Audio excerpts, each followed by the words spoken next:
કે શ્રી કૃષ્ણ મારા વાલા વૈષ્ણવોને આ વર્ષે નિર્જલા એકાદશી જેઠ સુદ 7 જૂને છે. હિન્દુ કેલેન્ડરમાં 24 એકાદશીઓમાં નિર્જળા એકાદશી તે સૌથી શક્તિશાળી અને કઠોર માનવામાં આવે છે.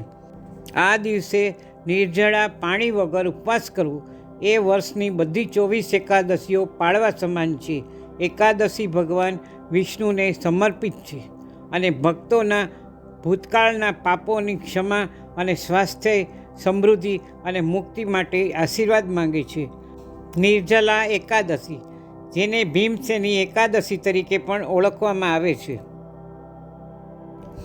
એક દિવસ પાંડવોમાં સૌથી શક્તિશાળી ભીમ ઋષિ વ્યાસ સમક્ષ દુઃખી હૃદયે ઊભો રહ્યો.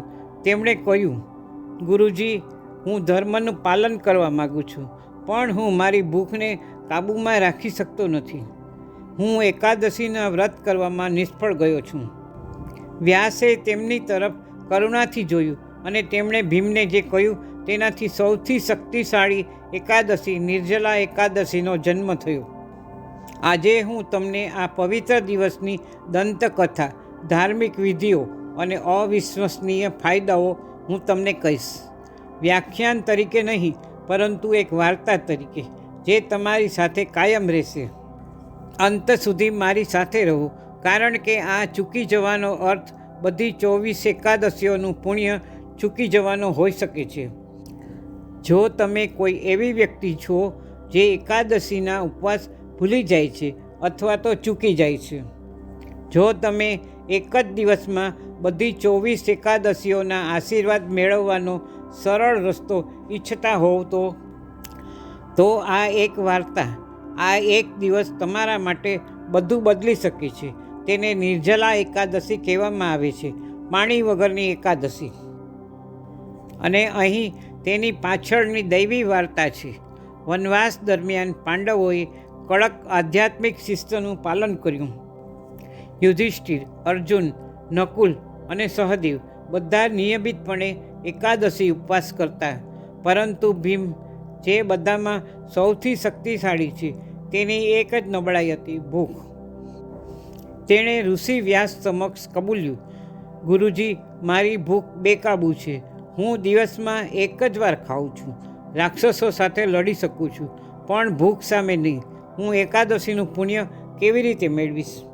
ઋષિ વ્યાસે હસીને કહ્યું, તો પછી ફક્ત એક જ એકાદશી, નિર્જલા એકાદશી પાળી અને તેમનું સંપૂર્ણ શિસ્ત સાથે પાલન કરો. કોઈ ખોરાક નહીં, પાણીનું એક પણ ટીપું નહીં. ભીમે પડકાર સ્વીકાર્યો. તે દિવસે તેણે કાંઈ ખાધું નહીં, પીધું નહીં. તેણે ભગવાન વિષ્ણુની સંપૂર્ણ ભક્તિથી પૂજા કરી અને તે ક્ષણથી નિર્જલા એકાદશી સૌથી પવિત્ર અને સૌથી ફળદાયી બની ગઈ. તો તમે નિર્જળા એકાદશી કેવી રીતે ઉજવશો?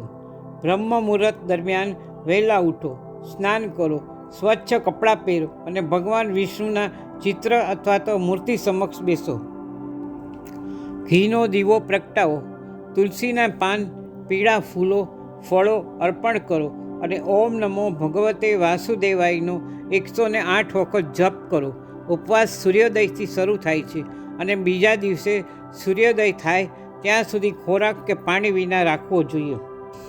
વિષ્ણુ સહસ્ત્ર નામ, ભગવદ્ ગીતા અથવા એકાદશી મહાત્મ્ય વાંચો. સાંજે આરતી કરો, ભગવાન વિષ્ણુના ચરણ કમળનું ધ્યાન કરો.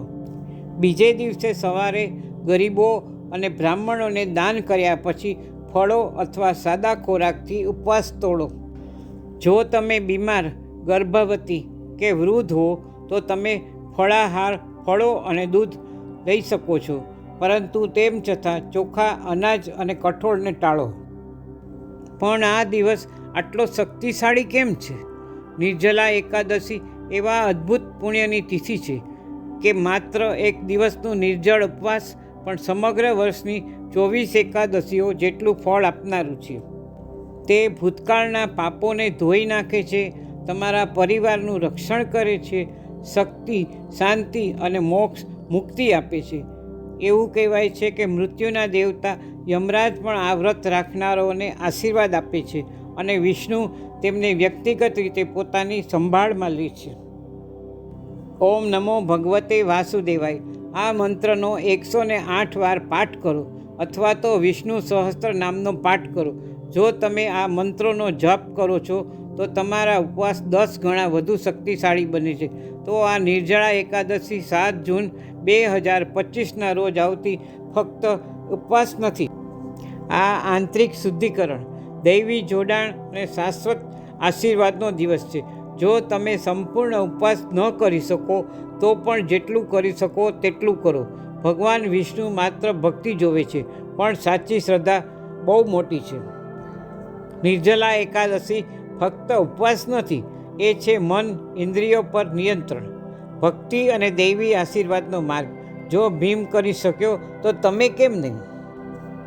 નીચે લાઈક અને કોમેન્ટ કરો, તમારા મિત્રો અને પરિવાર સાથે શેર કરો.